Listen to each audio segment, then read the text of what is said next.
Welcome back, everybody. Austin's music community is honoring a blues legend with Home with the Armadillo, an evening celebrating Marcia Ball on January 29th at the Paramount Theatre. Joining us now with all the details is the executive director of Marcia's nonprofit called H.O.M.E, Hannah Kofer. Hannah, good morning. Good morning. Thanks for having me. Lovely to see you. Yes. All right, H.O.M.E is housing opportunities for musicians and entertainers. Tell me about it. Yes, it's a mouthful, but it's very meaningful to sort of what we consider the soul of Austin, right? So we do housing for aging Austin musicians, right? The folks that defined us as the live music capital of the world.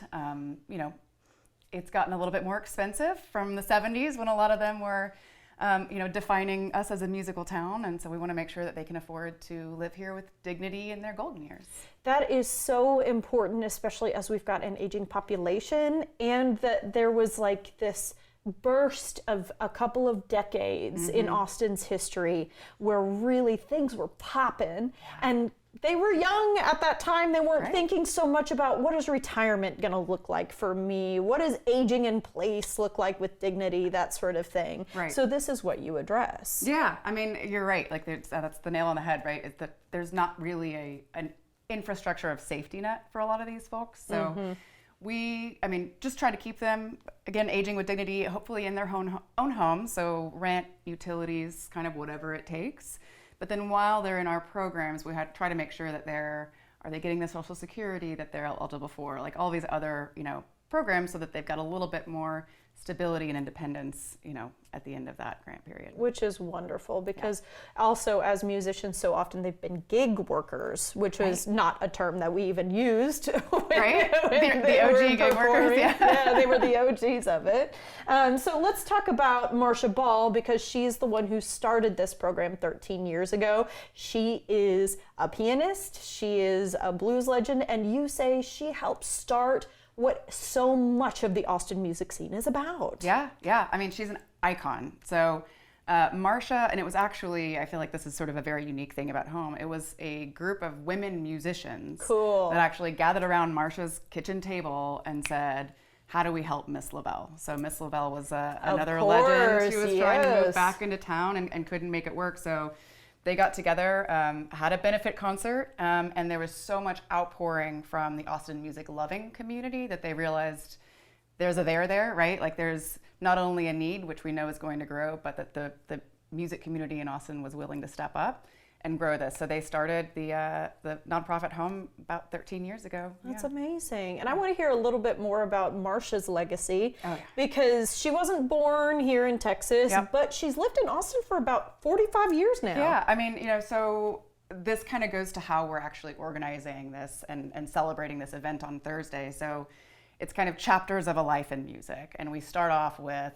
if anybody was here in the 70s, back at the Split Rail, Frida and the Fire Dogs, right? Okay. So Marcia was Frida, and it was an iconic Austin band, and not one that you necessarily think of first if you weren't here, right? But those that were here were very lucky.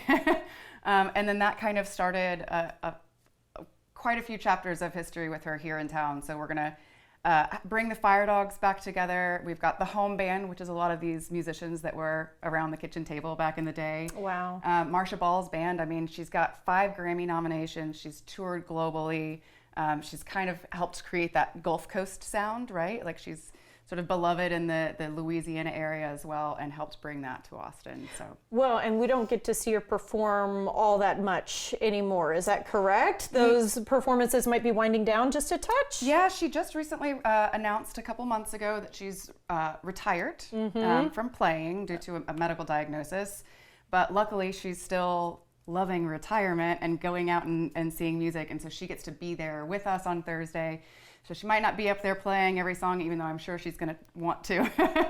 But we get to bring back some of the iconic folks just to have a big Marcia Ball love fest. I was going to say, and I hope that H.O.M.E is going to support Marcia with her diagnosis of ALS in the last couple months. Yeah, I mean, I think she knows that we're going to be there for whatever she needs. Okay. But she's a wildly successful and internationally beloved musician. So we're just grateful that she was part of our founding story, and to this day really serves as an involved. anchor. Yeah. Incredibly, yeah. And I want to ask, For people who weren't here in the 70s, we're still picking up new Austinites every single day. Right. How do you keep them plugged in? How do you keep the outpouring going? How do you keep educating people on how Austin became such an amazing live music capital and that we need to therefore then support these musicians? Right, exactly. It's tough. It's investing in our heritage and why we're here, right? A lot of us, either moved here or moved back because of this. And